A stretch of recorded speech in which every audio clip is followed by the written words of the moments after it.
তরুণদের মধ্যে ক্যারিয়ার নিয়ে হতাশা দিন দিন বেড়েই চলেছে। হতাশার বাই প্রোডাক্ট আত্মহত্যা। কিভাবে হতাশা বা খারাপ দুশ্চিন্তা থেকে মুক্ত থাকব? হতাশা থেকে মুক্তির কোনো আমল আছে কিনা?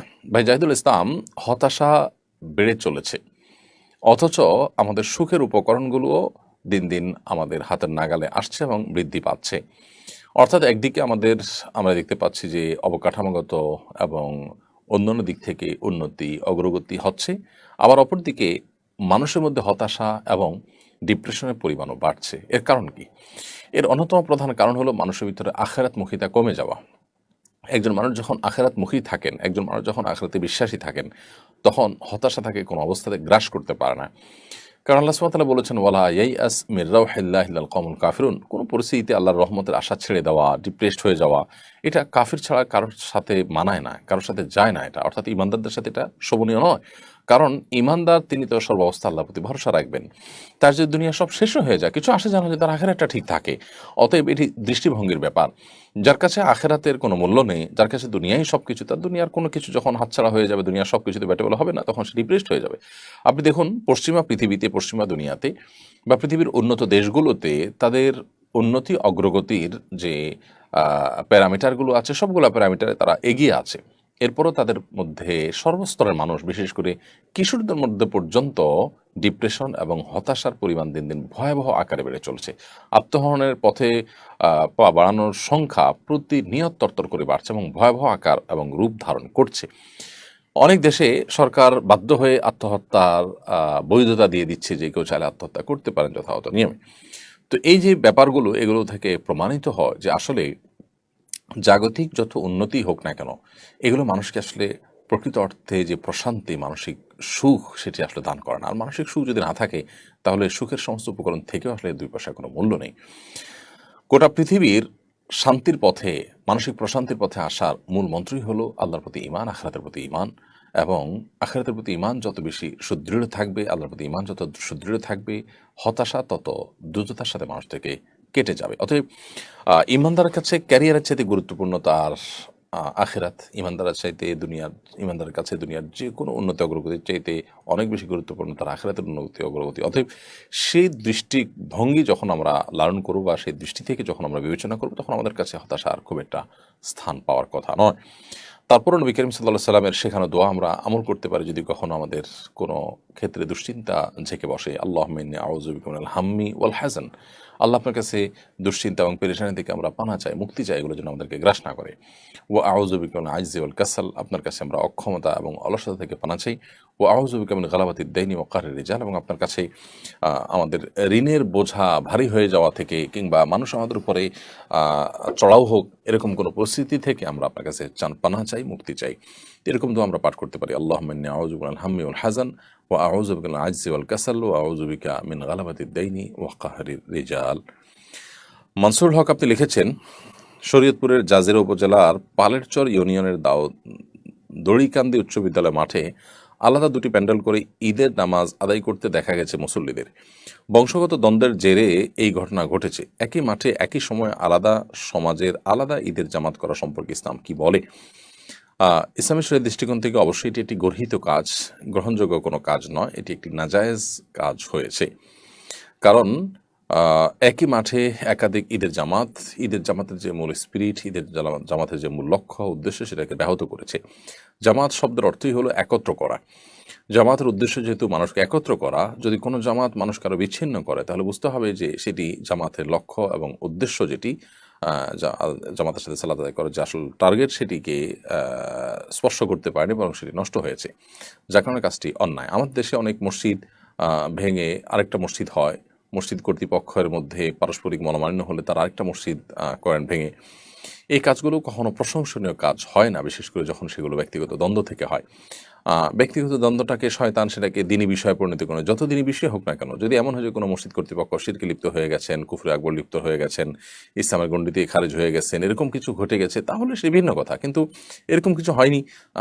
কোনো বিষয়ে হয়তো কেউ অর্থ তসরুপ করছেন, হয়তো কেউ আপনার মতে কোনো ভুল কাজ করছেন, স্বেচ্ছাচারিতা করছেন, তো আপনি সবর করবেন। এর জন্য মুসলমানদের সেই জামাতটাকে ভেঙে দুই টুকরা করার কোনো সুযোগ নেই। বিশেষ করে একই মাঠে ঈদের দুটি জামাত প্রচণ্ড রকমের দৃষ্টিকটু, এবং এগুলো হয়ে থাকে আমাদের ব্যক্তিগত জেদখের থেকে এবং দুনিয়াদারিতা থেকে। নামাজ হলো আল্লাহমুখিতার জন্য। সেই নামাজ পড়তে গিয়েও যদি আমরা আমাদের ব্যক্তিগত যে সমস্ত ইগো আছে সেগুলো যদি আমাদের কাছে বড় হয় এবং সেগুলো যদি আমরা পরিচালিত হই, এবং আমাদের ব্যক্তিগত যে দ্বন্দ্বগুলো আছে এবং বংশগত দ্বন্দ্বগুলো আছে সেগুলোর কারণে ঈদের জামাত যদি আমরা দুই টুকরা করে ফেলি, অবশ্যই সেটি গুনাহের কথা। যারা এটি করেছেন তারা একটা মন্দ দৃষ্টান্ত স্থাপন করেছেন। আল্লাহ তাদেরকে হেদায়েত দান করুন, আমরা দোয়া করি। যদি কোনো কারণে কোনো জায়গায় কারো সালাত আদায় করতে অসুবিধা হয় তিনি প্রয়োজন অন্য কোথাও চলে যাবেন, কিন্তু কোনো অবস্থাতেই আরেকটি জামাত প্রতিষ্ঠিত করা উচিত নয়। সেরিনা বেগম আমাদের ইউটিউব চ্যানেল আপনি লিখেছেন, আমার স্বামী কোনো কাজ করতে চায় না, আমি একটা জব করি, সে বসে বসে খায় আর আমার সাথে ঝগড়া করে।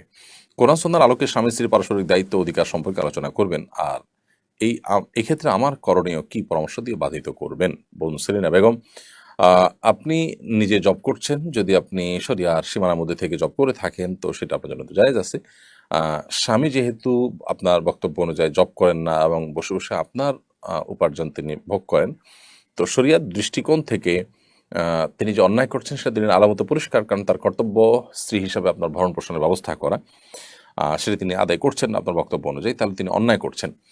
এক্ষেত্রে তাকে আল্লাহর ভয় দেখানো যেতে পারে এবং তার কর্তব্য সম্পর্কে সচেতন করানো যেতে পারে, এবং কেন তিনি কাজ করতে চান না এক্ষেত্রে তার সমস্যার জায়গাগুলোকে সেগুলো ধরে ধরে তার সমাধানের চেষ্টা করা যেতে পারে। অনেকে আছেন যে রুকিয়া রিলেটেড সমস্যার মধ্যে পড়ে থাকেন, তারা ঘরে বসে থাকেন, বাইরে যেতে চান না, তাহলে সেক্ষেত্রে রুকিয়ার শরণাপন্ন আপনি হতে পারেন, রাখিদের শরণাপন্ন হতে পারেন। এক কথায় তার এই ঘরে বসে থাকা, কাজ করতে না চাওয়ার কারণ কি সেটা ট্রিটমেন্ট আপনি করার জন্য উদ্যোগী হতে পারেন। আর তিনি আপনার কোনো ভরণ পোষণ দেন না, এরকম পরিস্থিতিতে তার সাথে থাকা না থাকার ব্যাপারে আপনি ডিসিশন নিতে পারেন। যদি তিনি আপনার ভরণ পোষণ একেবারে না দিয়ে থাকেন এবং দেন না এবং দিবেন বলে কোনো সম্ভাবনাও নাই, এরকম যদি হয় তাহলে সেক্ষেত্রে আপনি চাইলে বিচ্ছেদের উদ্যোগ নিতে পারেন, কিন্তু সেটি যে আপনার জন্য সর্বাবস্থায় অপরিহার্য কিংবা শরিয়া নির্দেশিত তা নয়। আপনি যদি সবর করে টিকে থাকতে চান, সেটার সুযোগ যেমন আছে, কখনো কখনো সেটা আপনার জন্য উত্তম হতে পারে। এটা নির্ভর করবে যে আপনার পুরো পরিস্থিতিটা কি তার উপরে। এজন্য এই বিষয়ে কোনো ভালো আলেমের সাথে সাক্ষাৎ করে পুরো বিষয়টাকে বলে আপনি যদি পরামর্শ নেন সেটা অধিকতর কল্যাণকর হবে ইনশাআল্লাহ তাআলা। ফারুক হাসান আপনি লিখেছেন, হজের সময় অনেক মহিলাকে দেখা যায় পর্দার বিষয়ে তারা ততটা যত্নবান নন, হজের সময় কি পর্দার বিষয়ে কোনো শিথিলতা আছে? ভাই ফারুক হাসান, হজের সময় পর্দার বিষয়ে আসলে কোনো শিথিলতা নেই।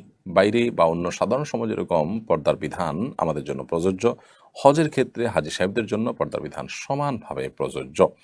আম্মাজান আয়েশা রাদিয়াল্লাহু তাআলা আনহার একটি হাদিস আমরা জানি যে তিনি নবী সাল্লাল্লাহু আলাইহি ওয়াসাল্লাম যখন হজ করেছেন তিনি বলেছেন যে তারা নারী পুরুষ উভয়ের জন্যই এহরামরত অবস্থা মুখমণ্ডল খোলা রাখা হলো সাধারণ নির্দেশনা। তিনি বলেছেন আমরা যখন নিজেদের আঙ্গিনায় মহিলা মহলে থাকতাম তখন তো এটি আমরা করতাম, কিন্তু যখনই এমন কোথাও যেতাম যেখানে পুরুষরা আছে বা অন্য পুরুষ আমাকে দেখে ফেলবে মনে হয়, এরকম কোনো জায়গায় যখন যেতাম তখন আমাদের মাথার উপরে থাকা কাপড়কে টেনে দিতাম, অর্থাৎ আমাদের সৌন্দর্য আমাদের চেহারাটা প্রদর্শন যেন না হয় সেজন্য উদ্যোগ নিতাম।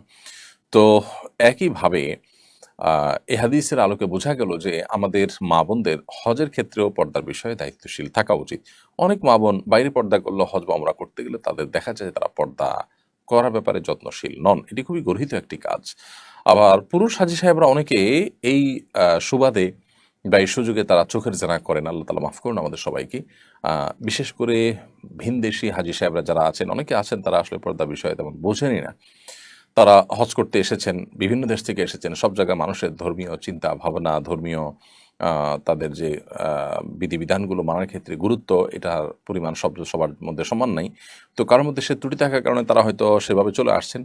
এই অবস্থায় আমরা অনেকে মনে করি, আমাদের দেশে মেয়েরা মনে করেন যে তাই বোধ হয় হজের ক্ষেত্রে এটা বোধ হয় বিধেয়। আসলে মেয়েরা পর্দার বিধানটা সাধারণ অবস্থা যেমন তারা মেনে চলবেন, হজের ক্ষেত্রেও ঠিক একইভাবে মেনে চলবেন। এবারে দায়িত্বশীল হওয়ার কোনো বিকল্প পথ আমাদের সামনে খোলা না। বিধায় হজ নষ্ট হওয়ার অন্যতম একটা বড় কারণ হলো এই পুরুষদের জন্য চোখের জেনা করা, মেয়েদের জন্য পর্দার ক্ষেত্রে শৈথিল্য প্রদর্শন করা।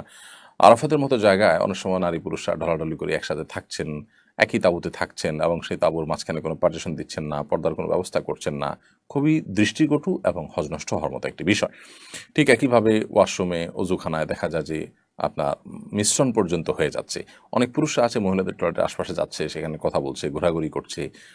এগুলোও খুব গর্হিত এবং অন্যায় কাজ। হজের সময় পর্দার বিধানে কোনো শিথিলতা নেই, বরং অন্য সময়ের মতো এই বিধানটি এখানে পরিপালন করার গুরুত্ব রয়েছে, বরং আরও বেশি রয়েছে। কারণ হারাম এরিয়াতে কোনো নারী যদি তার সৌন্দর্যকে প্রদর্শন করে এবং সেটা যদি অন্য পুরুষদের ফিতনায় পতিত হওয়ার কারণ হয়, তাহলে তিনি অনেকগুলো মানুষের অপরাধের কারণ হলেন। সে দায় তাকে অবশ্যই নিতে হবে। এজন্য হজের ক্ষেত্রে আমাদের মা বোনদের এবং পুরুষদের সবারই পর্দার বিষয়ে আরও বেশি যত্নশীল এবং দায়িত্বশীল হতে হবে।